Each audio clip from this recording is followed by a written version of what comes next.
Eu quero ouvir a opinião de vocês também sobre uma outra camada desse momento de tensão, que foi uma fala do primeiro-ministro Benjamin Netanyahu sobre a eliminação dos grandes líderes iranianos, entre eles Ali Khamenei, o líder supremo que domina o país há mais de 30 anos, há quase 40 anos, se não me engano, que tem o poder de modificação política completa, de alterar todas as regras caso ele queira. O primeiro-ministro Benjamin Netanyahu apontou a possibilidade de se diminuir o conflito. Então, se eliminam os principais líderes ou os principais governantes e assim se consegue chegar a uma parte desse objetivo. Houve uma divergência em relação a esse apontamento feito pelos próprios Estados Unidos de que a eliminação dessas figuras poderia levar a uma escalada da tensão. Eu queria te ouvir, Ostrowiecki, acabar com essas lideranças, eliminá-las, seria a solução do problema de Israel agora? Então, na guerra existem dois tipos de alvos legítimos, que são os alvos militares, que incluem claramente as bases, as fábricas de armas, os depósitos de mísseis. Até cientistas e, claro, também acabaram. Cientistas nucleares que estão construindo bombas atômicas. E a liderança, a alta liderança militar é um objetivo militar. E existe o objetivo, os alvos civis. Se você deliberadamente, de propósito, mira num alvo civil, isso é um crime de guerra pela Convenção de Genebra. Ao atacar o alto comando militar iraniano, tem duas coisas importantes para a gente entender. Em primeiro lugar, é um alvo militar, claramente. Mas mais do que quem Israel está mirando, é interessante ver quem Israel não está mirando. Por quê? A governança do Irã é um pouco complexa. Quando houve a revolução, existia o exército iraniano regular, que é o exército normal, que ele jura a lealdade à Constituição do Irã e à defesa do território. O Artesh. O Artesh, exatamente, comandante. O comandante vai até me complementar melhor aqui. E depois tem um outro exército paralelo, que é o IRGC, que é a Guarda Revolucionária. Ela jura lealdade pessoal ao Ayatollah. Ela não jura lealdade ao país Irã, nem à Constituição, nem a nada. É diretamente aos Ayatollahs. Dessa já foi o presidente e o vice já exatamente, o salame, que o pessoal brincou, né, que Israel fatiou o salame e tal.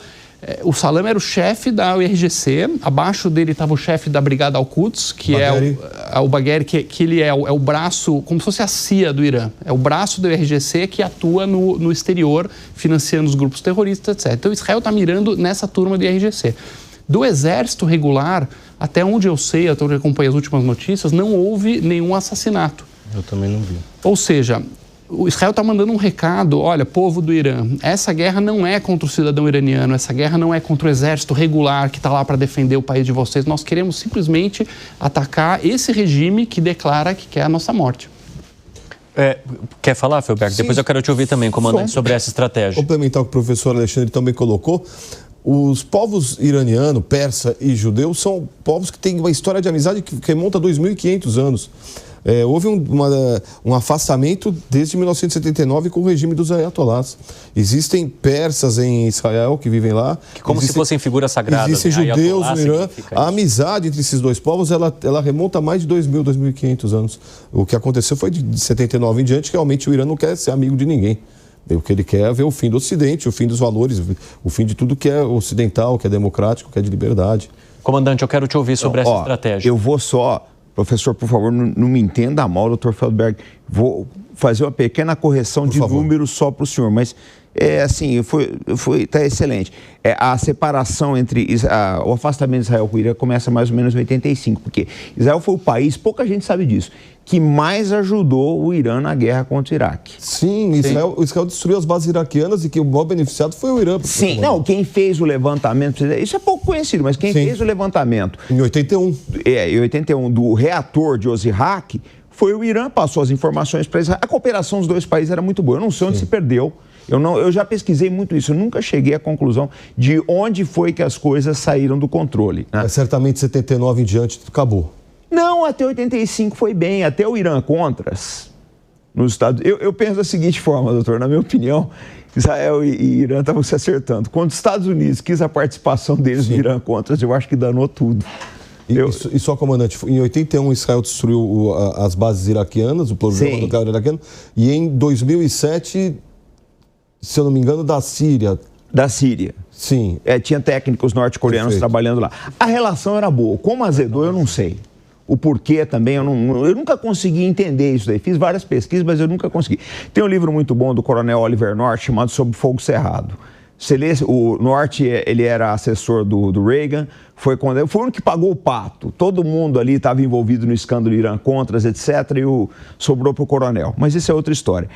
O que eu coloco é o seguinte, meu receio nessa história toda é assim, existe uma elite americana, uma elite nos Estados Unidos, que não quer o Irã, quer que o Irã volte ao tempo do Shah de qualquer forma, os valores do Shah, etc. Eu não vou... O próprio Shah reapareceu hoje. O filho do Pahlavi reapareceu. O filho do Shah. Mas a questão, o receio que às vezes eu tenho é dessa própria elite instrumentalizar Israel nessa história. Eu penso dessa forma, que Israel pode ser instrumentalizado.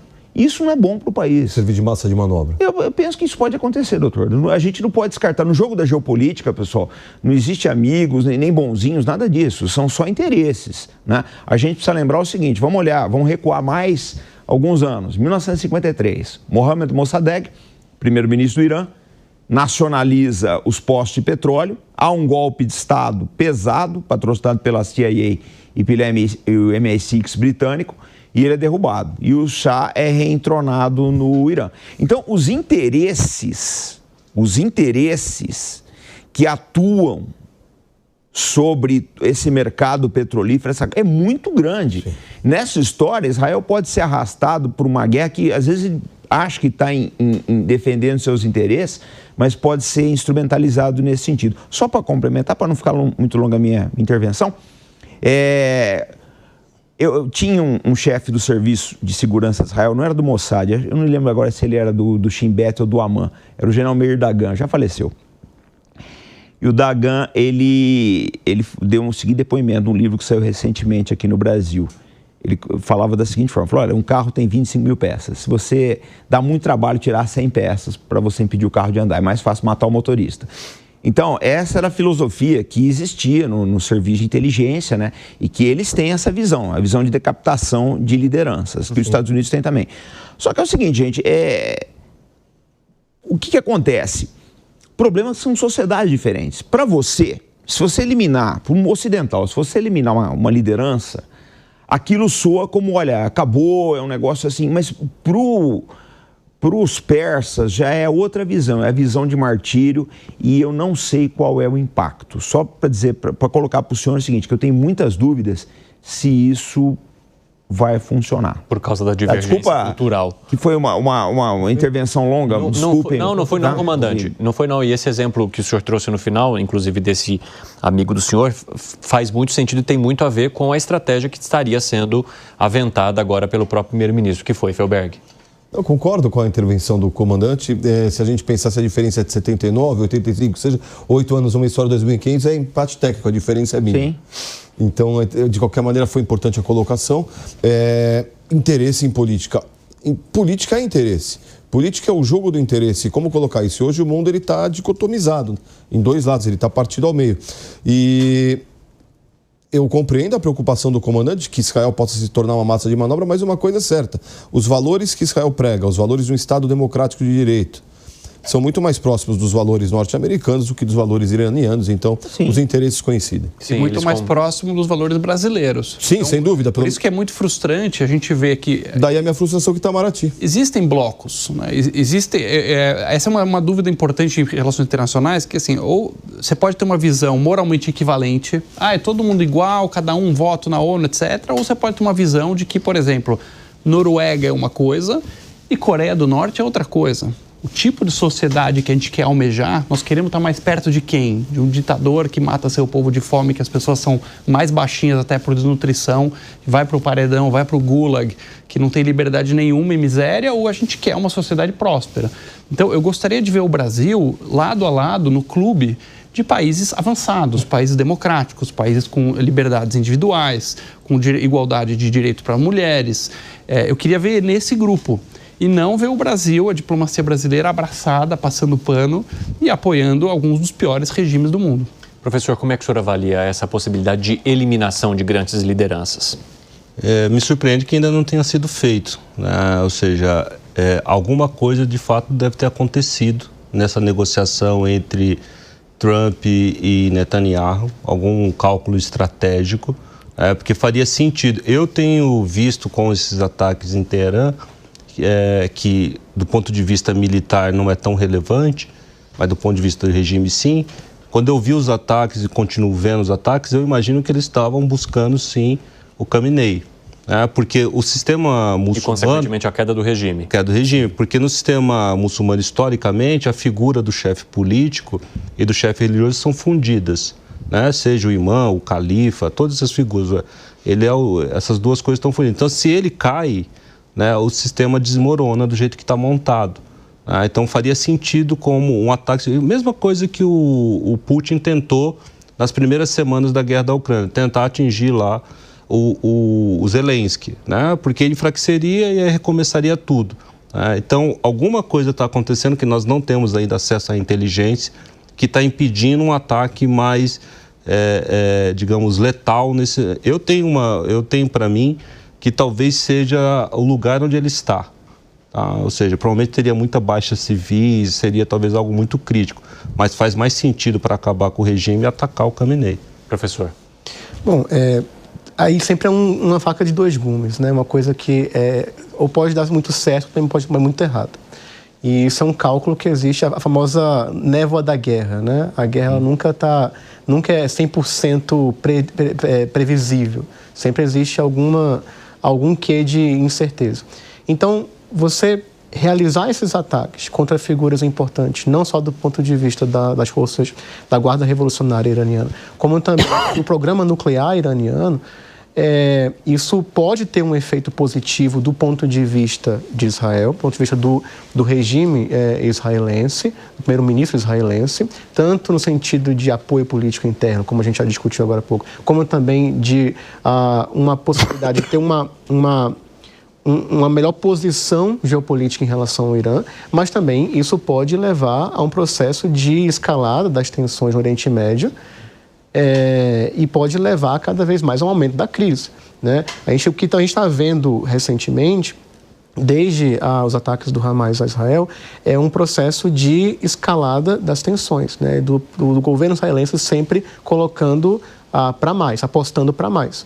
Isso tem um efeito de que sim, pode gerar alguma vitória militar significativa e política também, né, a depender da situação, mas também isso pode levar a um crescimento das tensões e da instabilidade na região que por si só já é instável. E isso acontecendo, né, a gente não sabe onde que pode parar, porque a partir daí isso já está começou com um processo, né, com uma relação entre, com muitas aspas aqui, né, meramente, entre Israel e Palestina. Ainda que uma pasta palestina, no caso de Gaza. Mas há financiamentos do Irã para o Hamas. Sim, mas não havia uma relação direta do Estado iraniano com Israel. Apenas declarações. O que a gente vê agora é um processo de escalada do conflito. Começou depois também com ataques em relação à Síria e ao Líbano. Agora também a gente vê um crescimento com também um envolvimento iraniano direto. Então, sim, pode resultar em vitórias políticas e militares, mas também pode levar a um processo de escalada das tensões que existe naturalmente já no Oriente Médio. Então, é sempre muito difícil você calcular, né?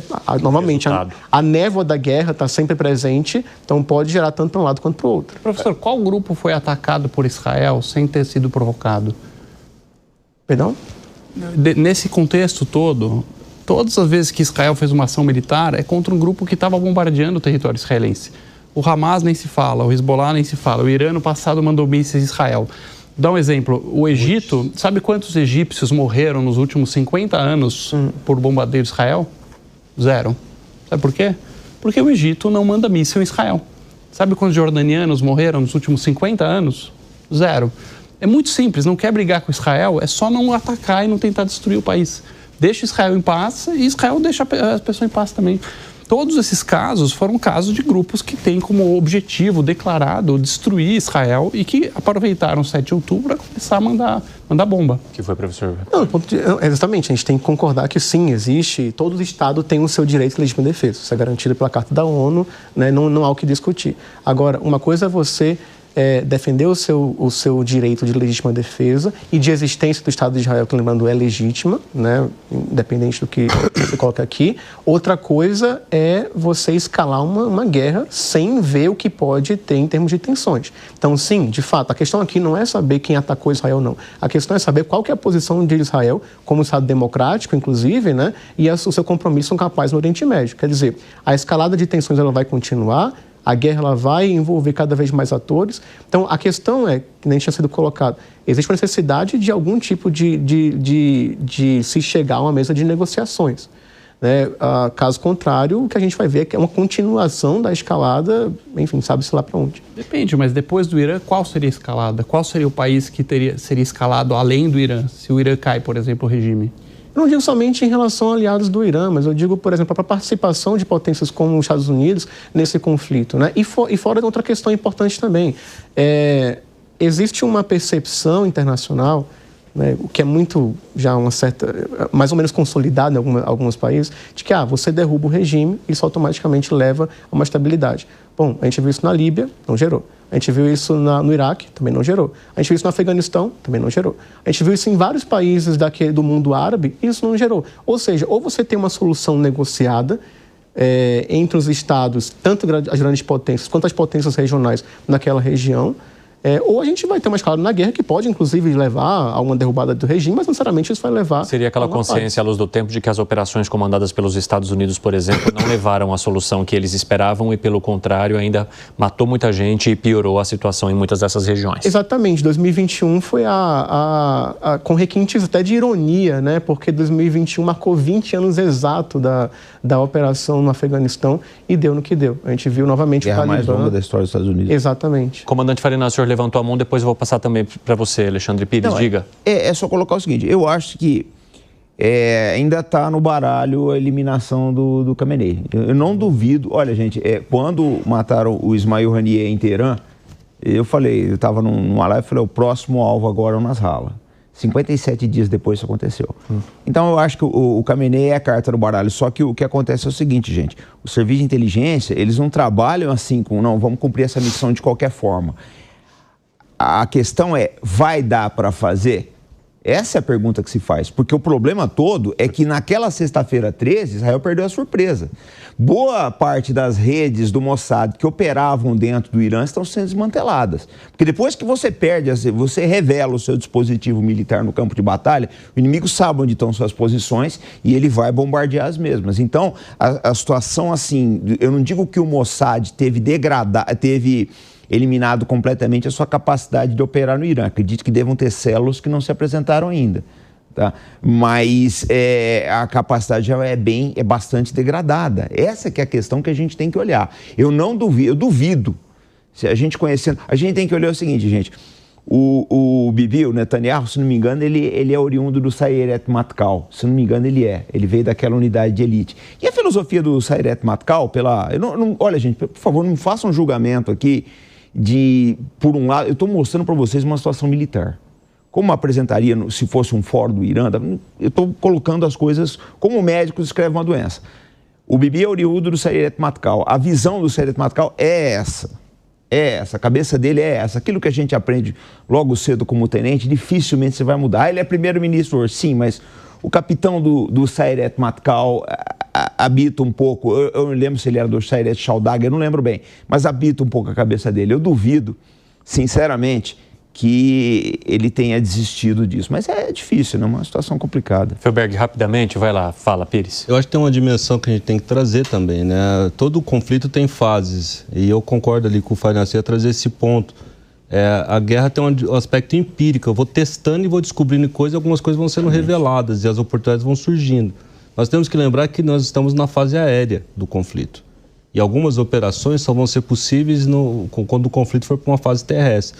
Para isso, eu tenho que ter um controle absoluto do espaço aéreo, que aparentemente o Israel está caminhando para isso.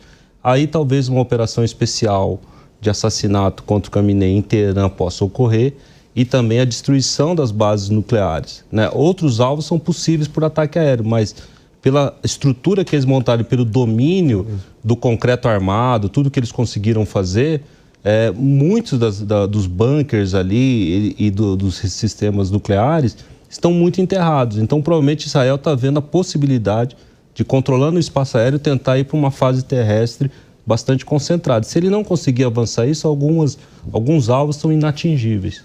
E é isso mesmo, o comandante Benjamin Netanyahu foi capitão no Sayeret Matkal. Então, é desta unidade que ele vem para corroborar essa informação que o senhor está trazendo. Tem uma coisa que é muito importante que a gente tem que levar para os ouvintes da PAN. O irmão do Bibi era o coronel Yonatan Netanyahu. Ele morre, foi um dos únicos, talvez 3 soldados que tenham morrido na operação em Entebbe, em 4 de julho de 1976.